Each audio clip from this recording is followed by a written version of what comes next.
নমস্কার বন্ধুরা, ঈশান mamma's kitchen আমি সোনালি আপনাদের সবাইকে স্বাগত জানাচ্ছি। আজকে আমি হাজির হয়েছি আবারও একটা নতুন রেসিপি নিয়ে। আজ আমি আপনাদের বানিয়ে দেখাবো চিকেন মহারানি। এই চিকেন মহারানিটা আমি বানাচ্ছি একদম সম্পূর্ণ ঘরোয়া উপকরণ দিয়ে। যারা একদমই বোনলেস চিকেন পছন্দ করেন না তারা কিন্তু অনায়াসে কিন্তু এই রেসিপি বাড়িতে বানালে দেখবেন খুব সুন্দর কিন্তু খেয়ে। আর এই বোনলেস চিকেনটা যেটা আমি ব্যবহার করছি আজকে, এখানে আমার প্রায় 300 গ্রাম কিন্তু মাংস এখানে আছে। 300 গ্রাম মাংস দিয়ে কিন্তু আমি আজকে আপনাদেরকে এই চিকেন মহারানি রেসিপিটা করে দেখাবো। আর আজকের আমার এই রেসিপিটা যাতে আপনারা সহজেই হাতের কাছে সমস্ত কিছু উপকরণ দিয়েই তৈরি করে নিতে পারেন, সেরকমই রেসিপি কিন্তু নিয়ে আমি আজকে হাজির হই। আশা রাখবো আজকের আমাদের রেসিপি আপনাদের সকলের ভালো লাগবে। আর অতি অবশ্যই কিন্তু আমাদের রেসিপিটা প্রথম থেকে শেষ অবধি দেখবেন, তাহলেই বুঝতে পারবেন আজকে আমি এই রেসিপিটা কি করে বানাচ্ছি। চলুন বেশি কথা না বাড়িয়ে তৈরি করে নেওয়া যাক আজকে আমাদের এই চিকেন মহারানি।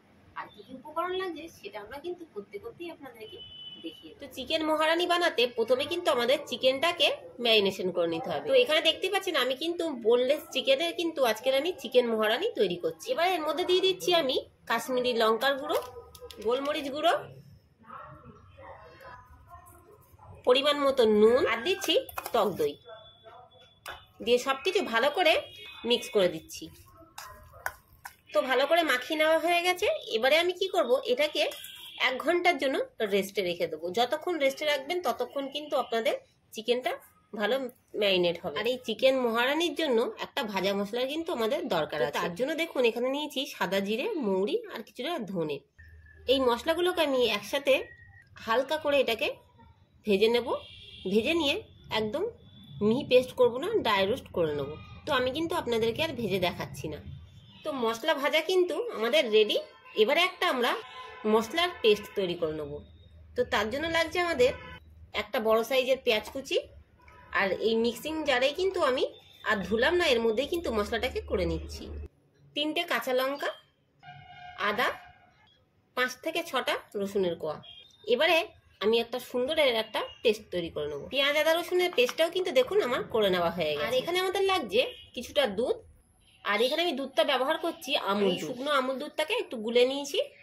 এখানে আমি ব্যবহার করছি 7-8টা কাজু বাদাম দিয়ে এটাকে ওটা সুন্দর আমি পেস্ট তৈরি করব। আর আজকের এই রেসিপিটা বানাতে আমরা ব্যবহার করব রিফাইন তেল। তো কিছুটা রিফাইন তেল দিয়ে দিলাম।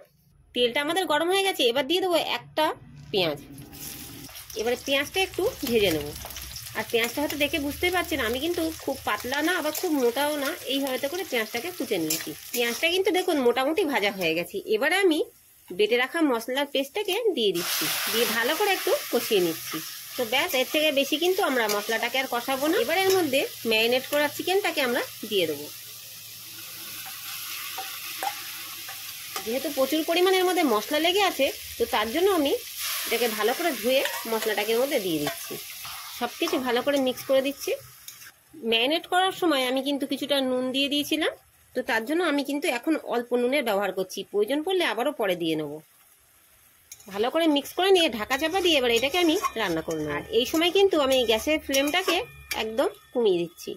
ঢাকাটাকে চাপা দিয়ে দিলাম। তো এই যে ঢাকনাটা খুলে দিয়েছি, দেখতেই পাচ্ছেন বেশ কিছুটা কিন্তু আমাদের এটা মাংসটা সিদ্ধ হয়ে গেছে। এবারে ওপর থেকে কিছুটা ভাজা মশলা দিয়ে দিচ্ছি আর দিয়ে দেবো বেটে রাখা কাজু। ভালো করে মিক্স করে নিচ্ছি। আর কাজু বাটা দেওয়ার পরে কিন্তু আপনাদের গ্যাসের ফ্লেমটাকে কিন্তু কমিয়ে দিতে হবে, তা না হলে কিন্তু আপনাদের তলায় কিন্তু এটা লেগে যাবে। আর এর মধ্যে কিন্তু আমাদের কোনো রকম জলের ব্যবহার করতে লাগবে না, তা কিন্তু আপনাদের একটু বেশি করে দিয়ে নিতে হবে। এবার আমরা কি করব, এটাকে লো আঁচে এটাকে ঢাকা দিয়ে এটাকে আমরা রান্না করব। এবার এর মধ্যে দিয়ে দেবো 1 চামচ চিনি, আবারও দিয়ে দিচ্ছি কিছুটা ভাজা মশলা, ধনেপাতা কুচি।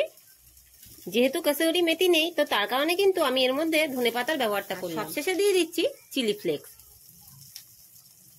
এবার সবকিছু ভালো করে মিক্স করে নেবো।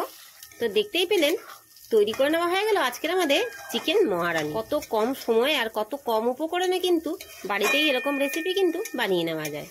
এবারে গ্যাসটাকে আমি বন্ধ করে দিচ্ছি। 5 মিনিট এটাকে একটু ঢাকা চাপা দিয়ে রেখে আমি এটাকে নামিয়ে নিচ্ছি। তো তো বন্ধুরা আজকে কেমন লাগলো আমাদের এই চিকেন মহারানী অবশ্যই কমেন্ট করে জানাবেন। ভালো লাগে তো ভিডিওটিতে একটি লাইক এবং শেয়ার করে দেবেন। কমেন্ট করে জানাবেন যে আমাদের ভিডিওগুলো আপনাদের কেমন লাগে। আজকের মতন এতটুকু বন্ধুরা, আবারও দেখা হবে নতুন কোনো রেসিপি নিয়ে। ততক্ষণ সবাই সুস্থ থাকবেন, ভালো থাকবেন। ধন্যবাদ।